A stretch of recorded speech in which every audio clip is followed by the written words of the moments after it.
Buenas, ¿cómo están? Bienvenidos a un capítulo más de Escena del Crimen. Siempre suelo decir, este caso es difícil de contar, es difícil dar los detalles por lo escabroso, por lo violento de lo que pasó, ¿verdad? Y generalmente suelo tener cierta también fragilidad cuando se trata de niños. Pero fíjense ustedes que eso no implica de que haya una diferencia con otros hechos de sangre, porque todos tienen un contexto violento desde el momento en que terminan con la vida de una persona. Pero si hay una situación tan difícil de entender, es la que les vamos a contar en esta oportunidad, y tiene que ver con un papá que fue hasta la despensa a cierta hora de la noche, tampoco era muy tarde, a una farmacia, para puntualizar mejor, a un comercio, fue a adquirir pañales para su hija. Y el fue en moto, como es habitual debido a la distancia, también la hora, quería hacerlo rápido. Prácticamente trabaja todo el día, tenía varias responsabilidades y oficios. Entonces, bueno, se supone que debía hacerlo rápido con la moto. Pero antes de llegar a hacer eso, antes de llegar al destino, a comprar lo que tenía que comprar, eran los pañales para la beba, lo intercepta un grupo de delincuentes. Ni siquiera era uno, eran varios. Lo rodearon. Él, claro, no quería despojarse de lo que tenía. Le costó mucho trabajo, de hecho, comprarla, ¿no? Me refiero a la moto. Se desató una pelea y terminó de la peor forma. Esto ocurrió en el año 2011. Y fíjense que pasaron 9 años y la situación es casi reiterativa con otras situaciones. Parece que esto es la historia de todos los días, pero vamos a enfocarnos en este caso en particular para recordarles un poco que la vida muchas veces no vale absolutamente nada. Un padre de familia que desaparece de ser uno de los sostenes de esa casa, toda una familia enlutada, toda una familia con ese dolor que significa perderlo, y evidentemente esa pequeña que va a crecer sin su papá por culpa de 4 asesinos despiadados que querían un par de dinero, un par de guaraníes, hacer quizás con esa moto que le robaron. Vamos a conocer de quiénes se trata, quién es la víctima, quiénes son los victimarios. Hoy también vamos a tener a una de las partes aquí presentes para relatarnos lo que fue aquella historia. Vamos a el identikit de aquellas personas que fueron protagonistas en aquel entonces.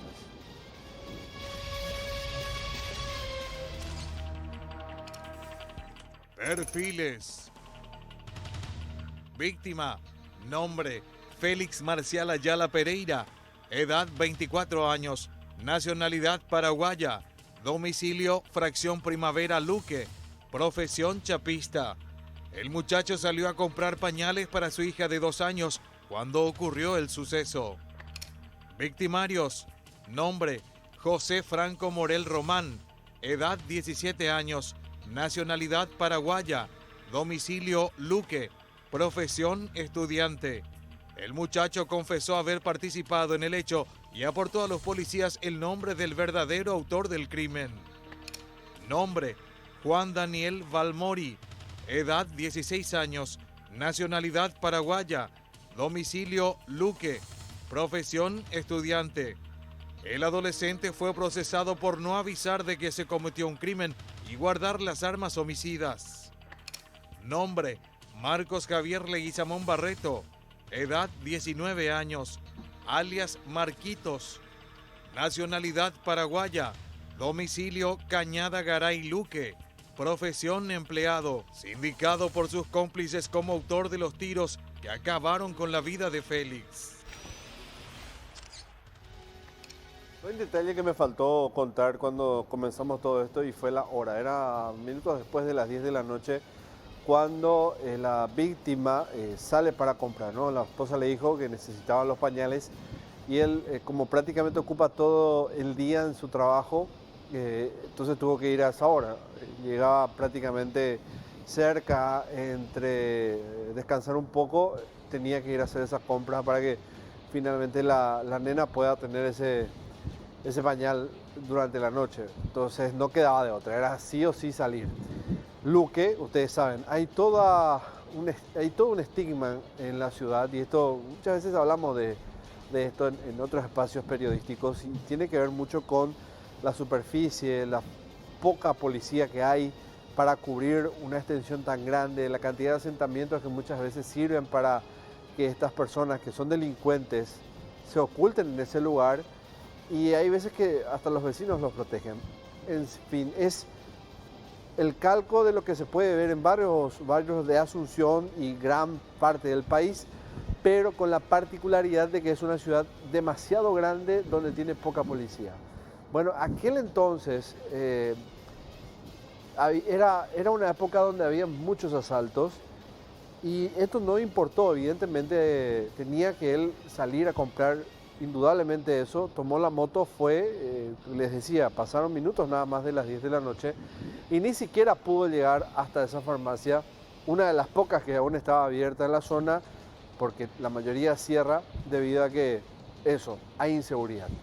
¿Qué pasó en aquel entonces? Era diciembre, pasaron las 10 de la noche y ocurrió lo siguiente. 4 hombres en 2 motos lo rodearon y terminó muerto.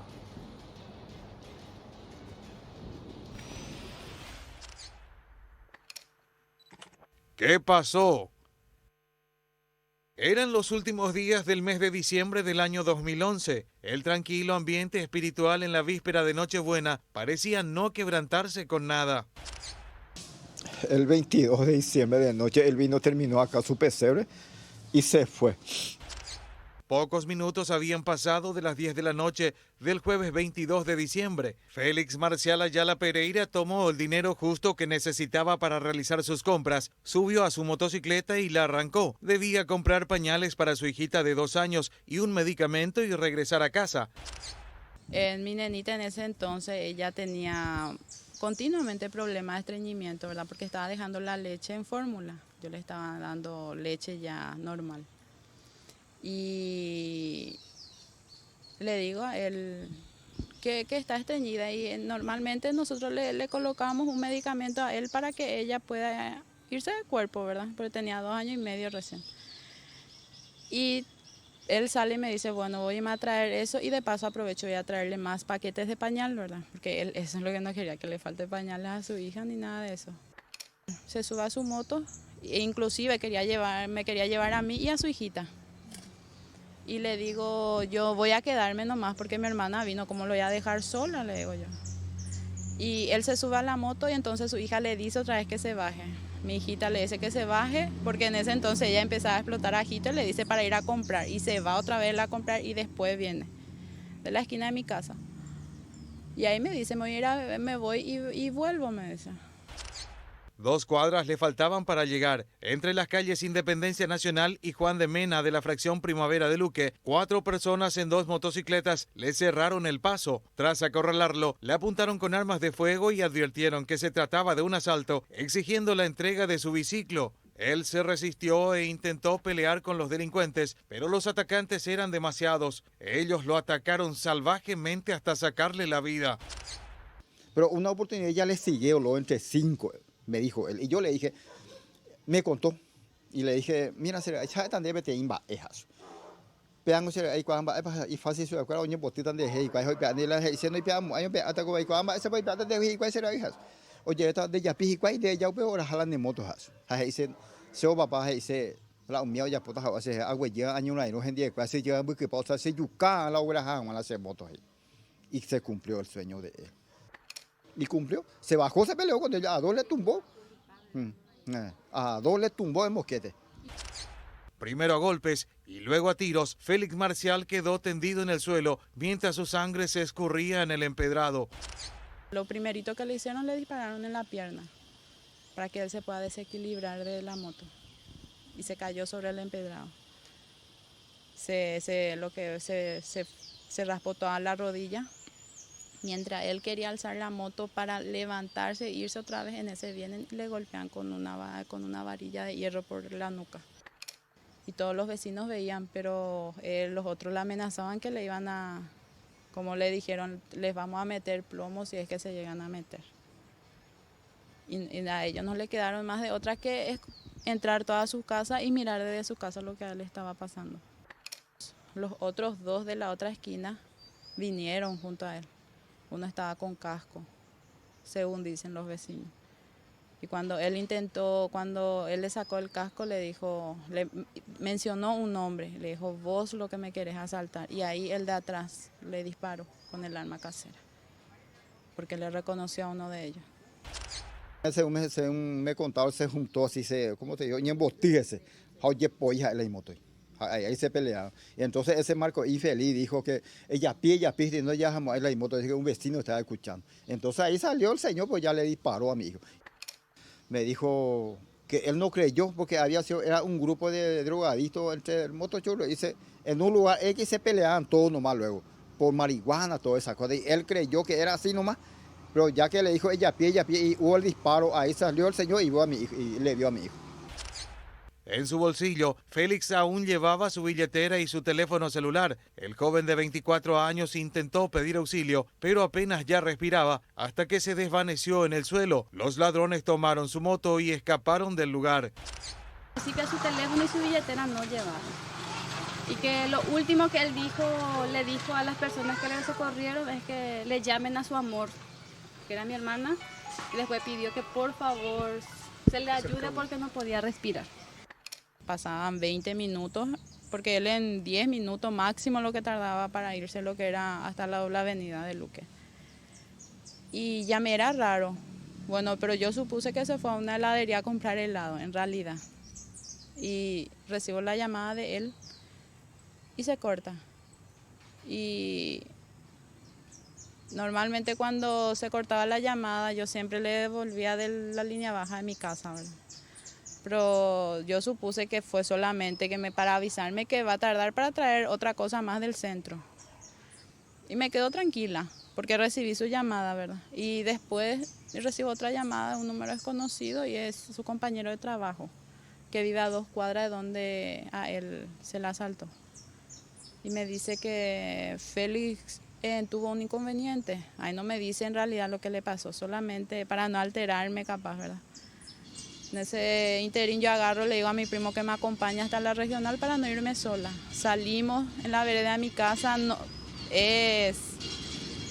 parece lo que es de agrede que ni un vehículo pasa para poder pedir favor para que me acerquen, ¿verdad? En ese interín pasa un taxi, pero que está llevando pasajeros. Después de 2-3 minutos arriba y me lleva el taxista. Y el taxista ahí me dice que hubo un asalto, que se le disparó a un muchacho que tenía una remera roja. Yo le dije, ese es mi marido, le dije. Ahí yo empecé a acelerarme más porque yo no pensé que era demasiado grave lo que a él estaba pasando. Minutos vitales transcurrieron hasta que un carro de bomberos llegó al lugar y lo trasladaron hasta el hospital regional. Allí se constató su deceso. Él se fue, no podía auxiliar porque la sangre salía bastante. Dice que llamó media hora, estaba ahí llamando a la patrullera, el bombero, todo lo había. Nadie no hacía caso. Y eso es lo que yo digo, y el señor dijo, yo también no puedo yo ir al sale en caso de comando, si yo arima al señor. Él tiene su razón, ¿verdad? Y a unas 4:30 del centro regional de Luque nomás. Cerquita ninguno, pero el señor, como te digo, nadie no se quiere meter. Eso nomás es el problema. Pero yo digo, señorita, sea lo que sea, hasta juguipata y pedazo pa, agüera, me hace el lomo hoy, porque me quedé ese dolor, porque como te digo, a lo mejor si el señor le hacía algo, a lo mejor se salvaba a mi hijo, ¿verdad? Cuando yo me bajé del taxi, él ya se le metió en urgencia en el quirófano. Y corrí para alcanzarle a él porque él quería hablar conmigo, él pedía hablar conmigo. En aquel tiempo, Félix Marcial se convirtió en la 8ª víctima fatal de motoasaltantes en lo que iba del año. Imagínate, el 24 de diciembre le llevamos al cementerio a nuestro hijo. ¿Vos sabés lo que es eso? Y vos sabés que acá del barrio nuestro vecino respondió con nosotros porque ni una bombita, ni una música, ni una nada. Después de las 12 se llenó la gente acá. Yo por eso te digo, tengo buenísimo vecino, porque mediante él era un mitad y, hombre, él sale a las 12 de su trabajo, a las 12:30 viene llegando porque vino tal parte, vino a Julano, andaba yendo y Julano, pues, casa por casa se iba a ese mitad y demasiado se le quería. La manera en que atacaron a este hombre, a Félix, joven, 24 años nada más, pues realmente fue brutal porque para lograr inmovilizarlo primero le disparan a la pierna. Obviamente que con eso él ya estaba prácticamente fuera de combate. Él se resistía y el que lo disparó lo que quería era inmovilizarlo. No contentos con eso, como vieron que él aún ponía resistencia, comenzaron a pegarle brutalmente con golpes de puño, patadas, sacarlo fuera de conciencia. Pero eso no fue todo. A él le dieron 4 balazos y algunos de esos disparos le afectaron órganos vitales que prácticamente lo mataron en pocos minutos.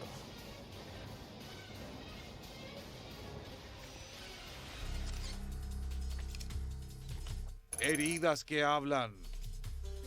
4 impactos de bala fueron los que acabaron con la vida de Félix Marcial Ayala Pereira. El joven de 24 años tuvo una muerte extremadamente violenta y agónica. El primer tiro, a modo de detener su marcha, la víctima la recibió en la rodilla izquierda, por lo que cayó al suelo, pero él no se rindió. Cuando se fue esa gente de criminalística, yo entré con ellos. Le pedí permiso a los policías, eso tipo para entrar. ¿Te animás a entrar? Sí, señores. Entro.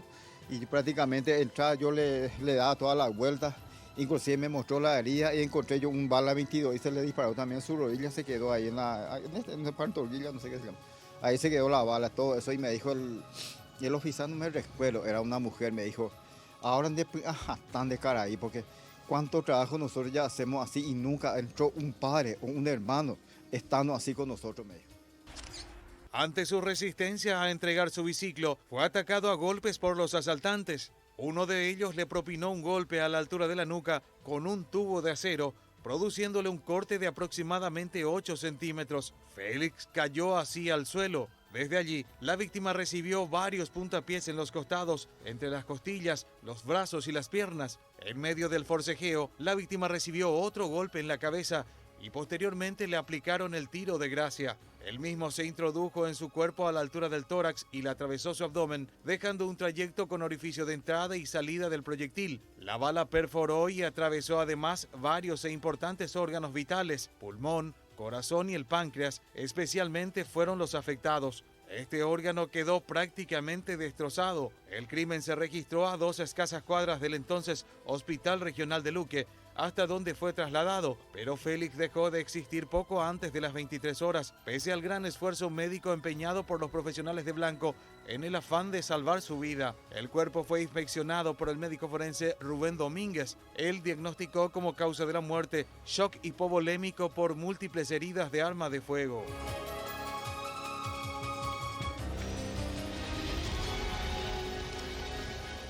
Para poder inutilizarlo a él y dispararlo de esa forma, utilizaron armas diversas, por cierto. No solo vamos a citar la cantidad de golpes que recibió, sino que las armas de fuego que logran a él inmovilizarlo y, por supuesto, la que le da muerte. Entre ellos había un rifle calibre 22. La potencia de ello, un rifle de cacería prácticamente, hace que él pierda la vida en pocos minutos, ¿no? Debido a la fuerza que tiene el arma y una condición bastante particular del calibre de esta arma. Yo dije rifle de la forma en que fue dispuesta, porque estamos hablando de un arma casera y esta es una de las que se utilizó para darle muerte a este hombre.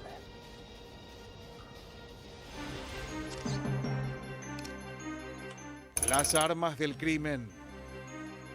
Un revólver calibre 22 milímetros y un arma de fabricación casera tipo rifle fueron las armas utilizadas por los asesinos para cegar la vida de Félix. La primera es un arma de fuego que se caracteriza por llevar la munición dispuesta en un tambor o cilindro. La munición se aloja en recámaras que giran alrededor de su eje, paralelo al cañón, situadas en un tambor que a medida que se dispara, coloca la siguiente recámara en posición de disparo, alineada con el cañón. Según su tamaño, permite 5, 6, 7, 8 y hasta 10 disparos sin recargar el arma. Tradicionalmente, el calibre de los revólveres viene expresado en centésimas o en milésimas de pulgadas y antes aún en partes de una onza de plomo, según el número de esferas iguales que podían hacerse con dicha cantidad de metal. La segunda, elaborada manualmente por los criminales, era utilizada no solo como arma de fuego con 2 cañones, sino también como arma contundente.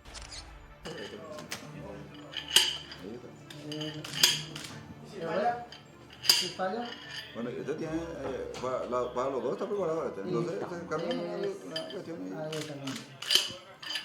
Tiene una fuerza nomás y ya está. Con la fuerza no se hace. Fíjate, está reforzado del todo. Esa es la presión, ¿eh? Sí, la presión del hombro a la... Sí, señor. Y todo seguro que tiene una púa en acá. Que le sigue de percutor. Recomendable.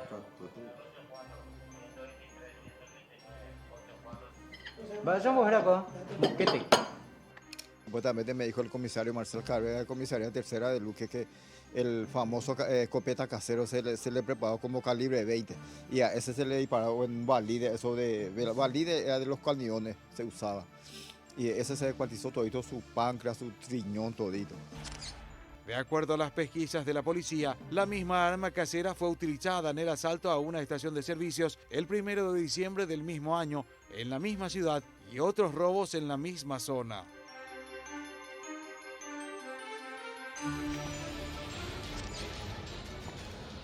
Vamos a hacer una breve pausa, la primera de este capítulo, y al volver el recuerdo de Félix, cómo se dan las primeras detenciones y por supuesto las confesiones. Pausa y volvemos.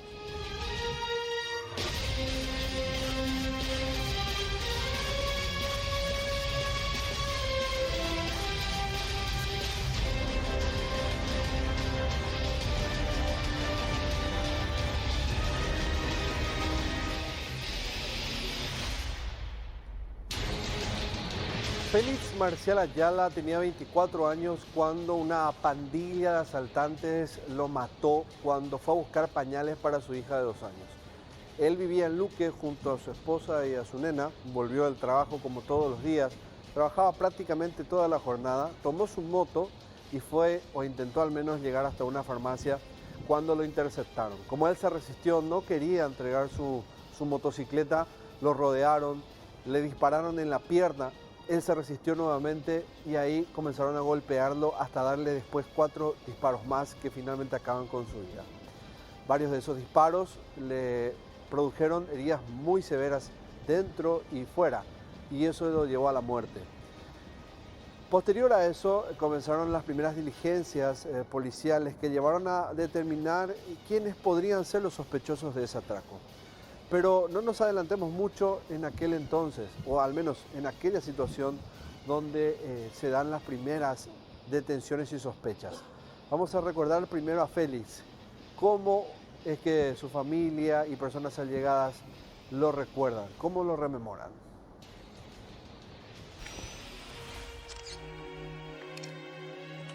El recuerdo de Félix. Dueño de un sereno carácter, su paciencia era una de sus mejores virtudes. Él no era de eso que se levantaba con, como se dice, con argelería, no. Yo era mis compañeros, mis amigos, todas las cosas que una vez él quiso comprar las cosas y me decía, papá, es manera, papá. Ay, pues tan, o sea, déjame, mira, bueno, me pedía mi opinión, que yo decía, que yo quiero, si quiero o no quiero, o darle así. Yo le asesoraba, él te voy a decir. A sus 24 años, no solo cuidaba de su pequeña hija, sino además de sus padres, quienes era hijo único y por quienes hacía todo para brindarles lo mejor a todos. Y sí, él se desvivía por lo que era más su hijita y por nosotros, y vivimos casi 6 años juntos. 6 años. O sea que prácticamente desde adolescentes ustedes ya se conocían, ya tenían una relación. Sí, nos conocimos ya cuando teníamos 18 años. Él ya trabajando en una empresa grande. Bien, después que me quedé embarazada, me dijo que salga nomás de mi trabajo. Y porque justamente mi hijita nació con problema en la cadera.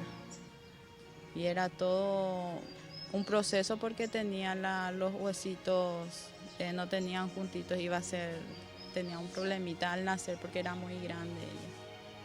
y el espacio en mi panza era muy chico. Entonces era una batalla todo, cada 8 llevarle a su control porque llegaba a usar un aparatito por todo su cuerpo para que ya se pueda recuperar. Con mucho sacrificio, trabajando como chapista y pintor al mismo tiempo, había adquirido la moto por la cual le sacaron la vida. Y sí, era muy trabajador. Él inclusive hasta los domingos se iba a trabajar. Hay veces que nosotros yo me molestaba porque nosotros queríamos pasar ya ese domingo con él, ¿verdad? Pero él quería especializarse más y más porque en la empresa donde él trabajaba había mucha competencia. O sea, vos competías y ya subías de rango, como se dice. Te hacían viajar en otros países para especializarte más. Y a él lo que le gustaba era la chapería y pintura. Él valoraba mucho en donde estaba, en el lugar donde él estaba. Él ya, me acuerdo que nosotros teníamos muchos accidentes en moto. Y yo le dije que venda nomás ya la moto, ¿verdad? Porque ya, antes de tenerla a mi hija, le dije que venda nomás ya. Entonces él se mantenía en colectivo nomás ya. Obvio salía más temprano de acá porque era ya en San Lorenzo.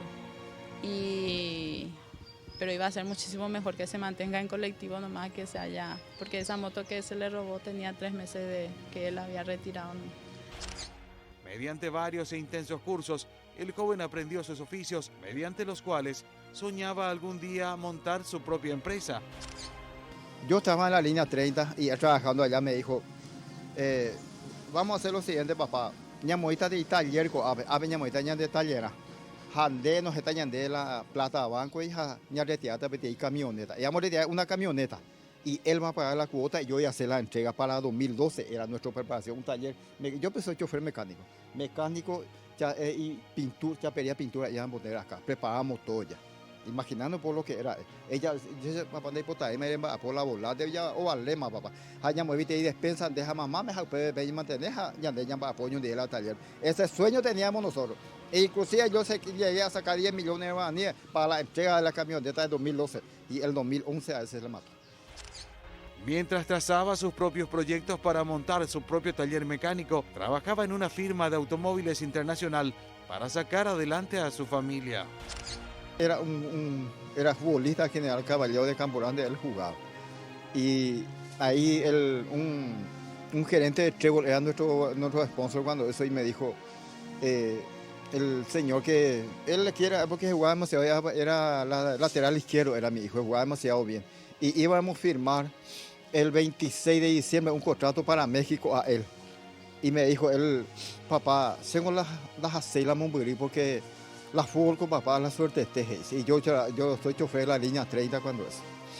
Y va bien papá, yo golpea, daba leve y yo también donde se mantener, me dijo. Imaginando por lo que hay que ir a lo que.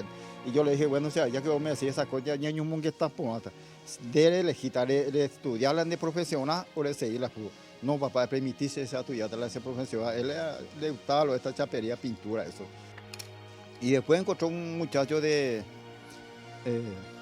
creo que era Andando Jiménez, que es de Toyotosi, que es colorista de Toyotosi. Le encontré cuando él estaba en su curso de capacitación, estaba haciendo en Colby, creo, haciendo la preparación de pintura, computarizada, toda esa cosa. Y le dijo al muchacho, debió animar por la pintura, va por ser porque papá es chofer de la hipoteca, me decía, ayuda jamás su pele, dice él. Entonces preparan de currícula y Guerajal le dijo, y vos sabés que no vas a creer, señorita, pero en 3 días ya le llamó. El 22 de diciembre había ocurrido esto, ¿no? Esa noche fue que lo mataron. Y no se tuvo novedades hasta el 2 de enero del 2012. Ahí recién comenzaron las primeras detenciones con personas que quizás no estaban ligadas directamente, pero fue como un efecto dominó. Primero cae uno, luego cae el otro y así finalmente la policía pudo armar el rompecabezas.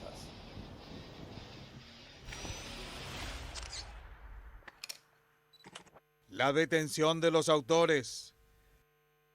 La calurosa mañana del 3 de enero del 2012, la policía finalmente logró dar con 2 de los involucrados. Una comitiva de la Brigada Civil de la Comisaría Tercera capturó a 2 muchachos, uno de 16 años, Juan Daniel Balmori, y el otro de 17, José Franco Morel Román, miembros de una peligrosa banda de asaltantes que operaba en toda la ciudad de Luque.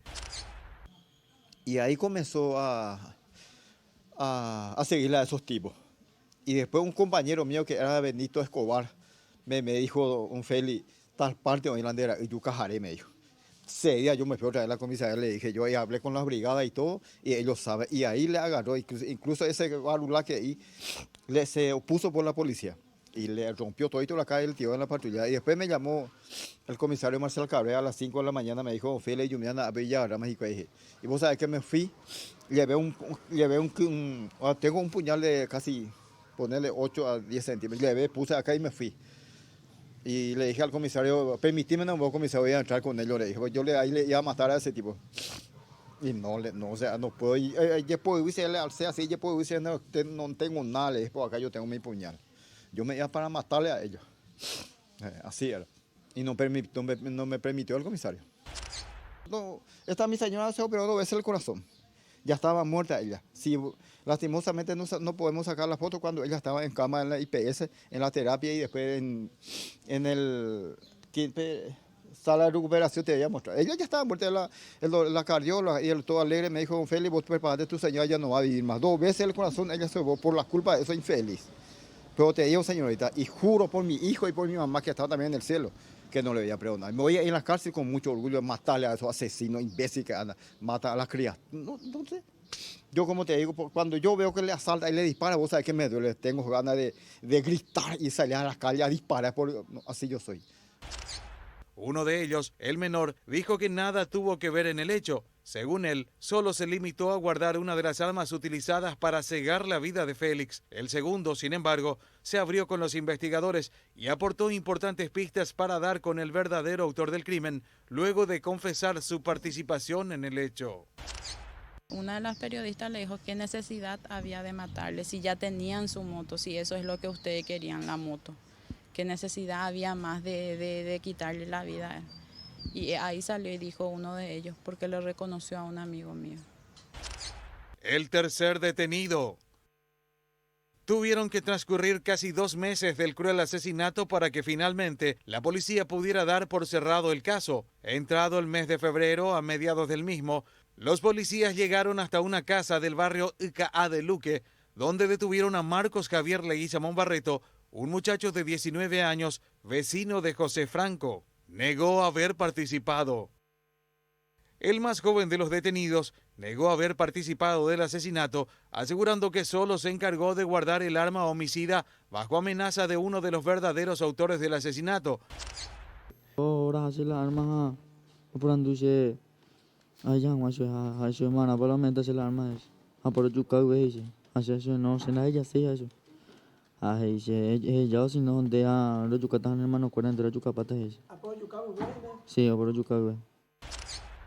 Hasta hace poco me recordaba su nombre, pero más lo que sí me acuerdo de su apellido, que es Valmori. Anteriormente vivía a 4 cuadras de la casa de mi mamá. Y después los vecinos nomás le decían a mi mamá, ese tiene prisión domiciliaria. Ese es el muchacho al quien se le encontró, el que tenía el arma guardada. Pero él, como si nada, pasaba frente a casa. Pasaba frente a mi casa y aceleraba la moto y miraba y tiraba una mirada de burla. Él también involucró a Marcos Javier y dijo que este llegó a su casa prácticamente obligándolo a ser cómplice, amenazándolo de acabar con la vida de sus seres queridos. Los detenidos fueron imputados por homicidio doloso por la fiscal Francisca Gómez, quien solicitó para ambos prisión preventiva. Esteban Chávez nos acompaña ahora, es abogado querellante en aquel entonces de la familia de Félix. Doctor, ¿cómo te va? Gracias por venir. Muchas gracias por la invitación, Oscar. Doctor, me comentan de que tuvieron una tarea muy cercana, por no decir prácticamente hicieron todo dentro de la investigación, ¿verdad? Impulsando, empujando para que la policía, la fiscalía haga lo que tiene que hacer, ¿verdad? Para lo que se le paga. Y fue una tarea titánica para llegar de a poco a armar el rompecabezas y decir, este hizo esto, este fue el cómplice, este fue el autor principal. En realidad, mi tarea más se limitó a la parte técnica y jurídica, ¿verdad? Fueron los familiares, el papá y la mamá, la abuela, quienes realmente estuvieron detrás de los investigadores impulsando para que hagan su trabajo como tienen que hacer, ¿verdad? Pero en todo Y momento creo estuvieron ahí que encima. sí estuvieron encima, y gracias a eso yo creo que se pudo dilucidar el caso, poder aprender a los autores materiales y posteriormente se obtuvo las condenas que ya sabemos, ¿verdad? Abogado, eso porque la familia notó que la policía, la fiscalía no hacía mucho, o era demasiado lenta, muy burocrática tal vez. Yo creo que esa es nuestra práctica, esa es nuestra realidad, lamentablemente, ¿verdad? Existen honrosas excepciones, pero la regla es esa. Pero en aquel entonces, ¿qué pasó? ¿Qué es lo que notó la familia que dijo, bueno, acá hay que apretar porque no vamos a conseguir nada? Y esta gente, como pudimos ver, el papá cómo está, ¿verdad? El papá, más que obtener una condena, quería más bien cortar de otra manera la situación, ¿verdad? Pero gracias a la familia que tiene, a su esposa, a su suegra, ¿verdad?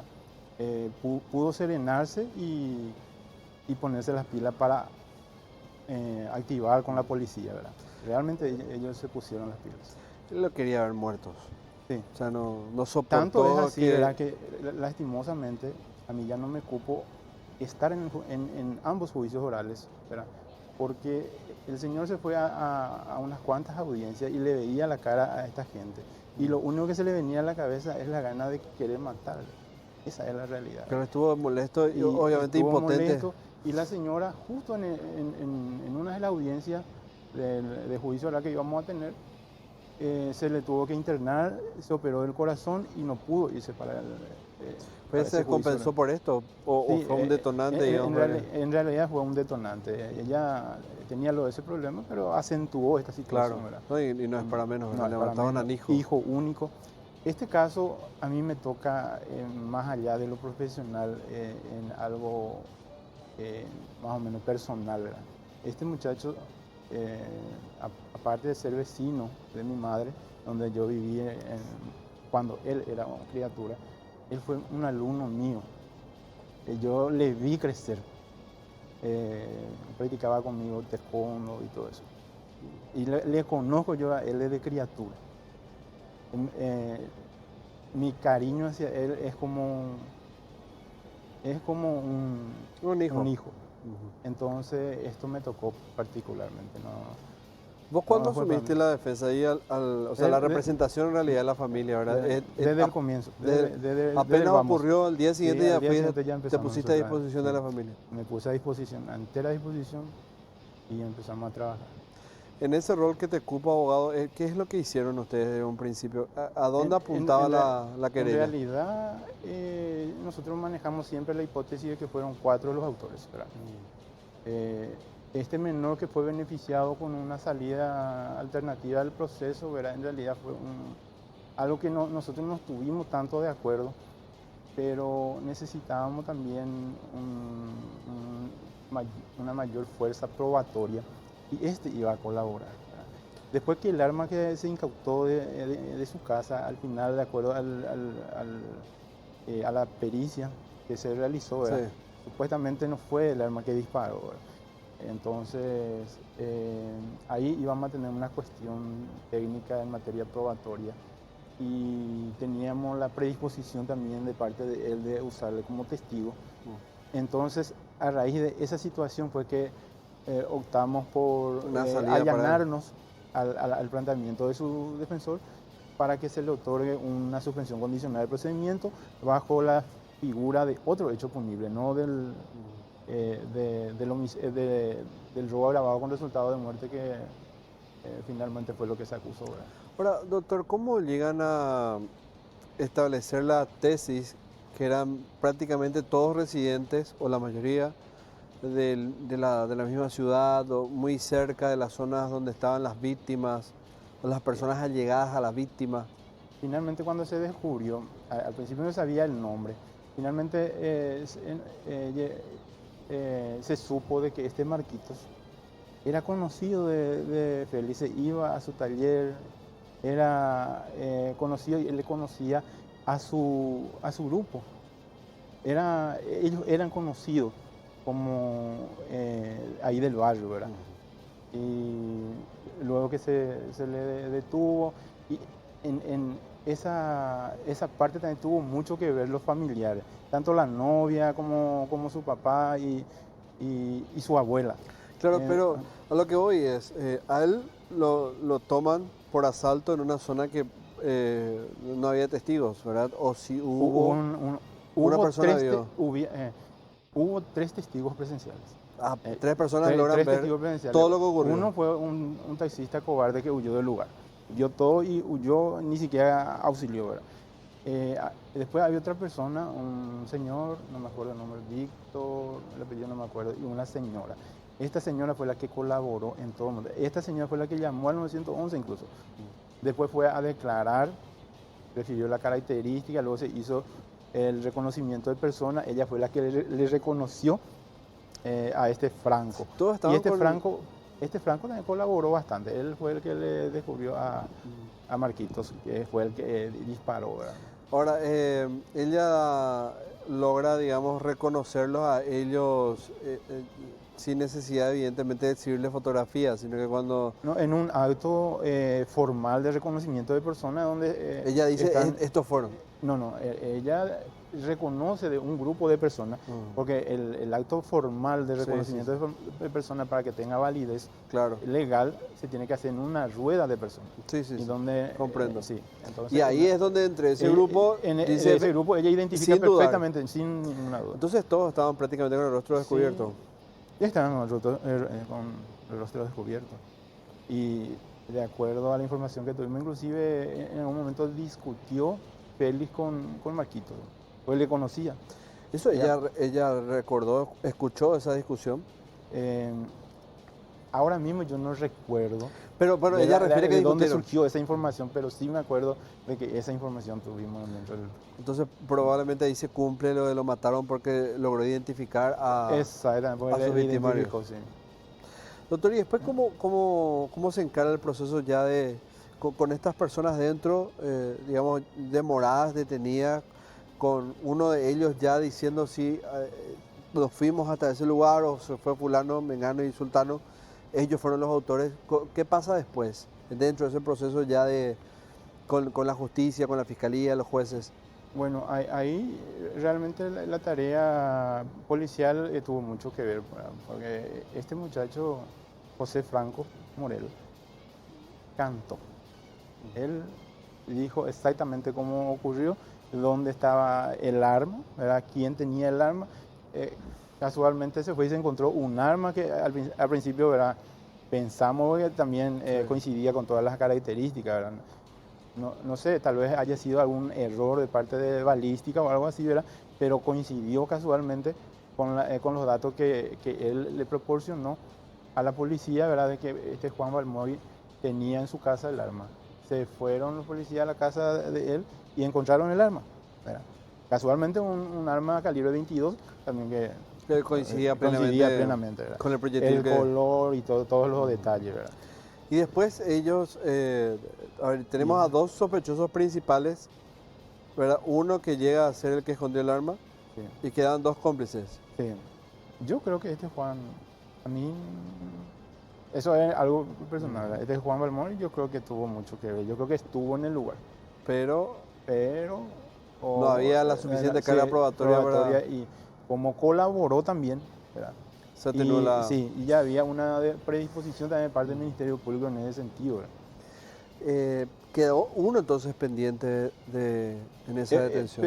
Quedó uno colgado. Claro, pero eran 4. Sí, 4. Entonces, esto es según la tesis que vos crees que este último sí estuvo, pero no se pudo probar. Esa es la información que obtuvimos de parte de la testigo presencial, esta señora Viviana. Que finalmente los jueces no valoraron eso como algo... No, es que no valoraron, no se pudo identificar. No era lo suficiente. Sí. Así es. Ahora, el vecino que sale a realizar tiros, ¿recordás algo de su testimonio? Digo, tiros disuasivos al aire como para intentar parar Para que... ¿No recordás esa parte? No, esa parte no. No. Pero sí te queda bien claro que la mujer esta Sí. llegó a reconocerlo. Sí, definitivamente. Para vos, para la familia, la cantidad de años que recibieron, ¿cómo tomaron ustedes? Y bueno, lastimosamente yo creo que abordando del aspecto técnico, jurídico, la sanción que recibió este menor, ¿verdad?, se encuadra dentro de la disposición legal, ¿verdad? Porque tratándose de un menor, la expectativa de pena, por más grave que sea, es hasta 8 años. Y como él colaboró, se tuvo eso en cuenta como para reducirle 1 año. Pero si vamos a ir por el sentido de justicia, esa cantidad de años es Muy poco. muy poco. Y Con respecto al otro, 20 es poco. Tal vez le benefició su juventud o algo así, ¿verdad? Porque tenía antecedentes incluso. Él no es un delincuente primario. Él se merecía la pena máxima. Eso por la hazaña, por la manera Sí, que lo mataron. Por Hay una todas las gravosidad ahí. circunstancias. Claro, se aprovecharon de la indefensión de la víctima. Hay varios factores agravantes que hacen que su conducta sea considerada de la más grave, ¿verdad? ¿Lograron demostrar que estas personas estaban al acecho, que lo venían siguiendo ya Félix? Esa parte no. Pero siempre fueron rumores. Sí, fueron rumores. Ellos, los que recibieron 20 años, salen allá por el 2031, ¿podría ser? Sí. Corre Ahora a partir nuestro del- código de ejecución penal contempla la posibilidad del 50%. otorgarle, sí, salidas transitorias una vez cumplida el 50% de la pena, ¿verdad? Pero ese es un solo requisito, un solo punto que se tiene en cuenta. Probablemente ellos busquen este año, entonces. Probablemente no se le va a dar a este muchacho. O sea que ellos podrían Ah. presentar eso el año que viene, Podían presentar. el 2021. Sí. Claro, Y- porque el menor ya tuvo que haber salido, suponemos, Sí, ¿verdad? No sé si es que vos sí. tenés algún dato en la actualidad de él. Y la verdad que después que conversamos, yo empecé, como ya pasó mucho tiempo y todo eso, empecé a buscar información. Y no, desapareció y el- no me pudieron ubicar el expediente. Pero por él sigue siendo de Luque, ¿verdad?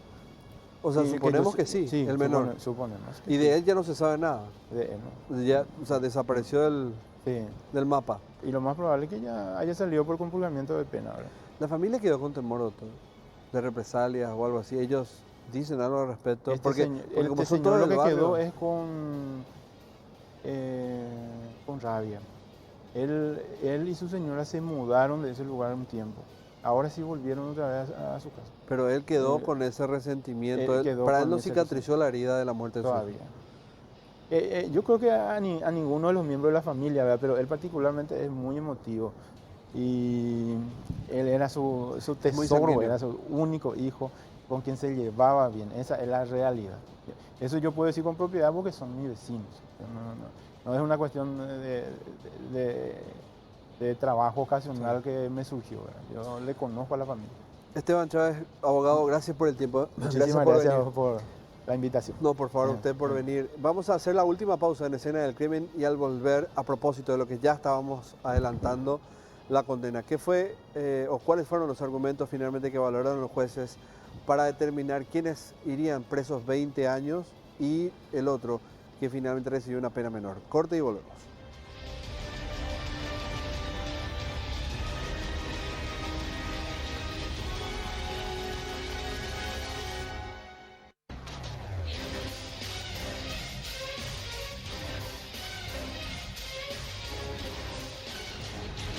Marcos Javier Leguizamón Barreto, de 19 años, fue uno de los que recibió la condena alta. Juan Daniel Balmori, de 16, fue absuelto de la culpa. Y José Franco Morel Román es el otro que recibió también una condena alta que fue de 20 años. Él, de hecho, que lo había confesado también, 7 años, pero él fue el menor de edad que recibió la pena menor, para corregir. José Franco Morel Román. Él tenía 17 años cuando pasó esto y fue el que por esa colaboración, por haber contado lo que ocurrió, es que recibe esta pena leve a consideración de los querellantes de 7 años. Los otros, sin embargo, recibieron 20 años de cárcel y probablemente, según el nuevo Código de Ejecución Penitenciaria, probablemente el año que viene intenten, con el compurgamiento del 50% de la pena, plantear esta medida de salir bajo ciertos conceptos y ciertas condiciones. Veremos finalmente qué pasa. Lastimosamente, este tipo de decisiones, este tipo de replanteamientos no se puede dar ni se puede aplicar en lo más mínimo en Félix. Él murió, él ya no está.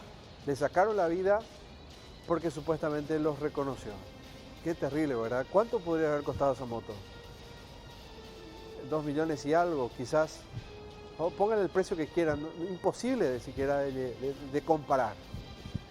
Padre de familia, dejó una niña huérfana, dejó una vida cargada en la novia, un padre destrozado que no logra cerrar esa cicatriz, que aún sigue pensando en que la justicia por manos propias es la que verdaderamente va a curarlo, a sanarlo, cuando quizás no sea así. Pero ¿cómo culparle al padre? ¿Cómo decirle, señor, estás equivocado? Le mataron a su único hijo. Y la esposa, bueno, usted sabe, madre de familia, que el dolor ha de ser incomprensible, ha de ser imposible de describir. Les dejo a ustedes la reflexión. Para mí es imposible de pensar, y disculpen que sea tan reiterativo con esa palabra, pero es que la mejor grafica esta situación. No puedo siquiera describir cómo se ha de sentir. Gracias por acompañarnos nuevamente en Escena del Crimen. Nos reencontramos la próxima semana. No se olvide que esto puede volver a verlo el fin de semana y por supuesto en la plataforma de mi canal en YouTube. Todos los capítulos usted puede volver a vivirlo ahí. Muchas gracias por la compañía y nos reencontramos la próxima semana. Adiós.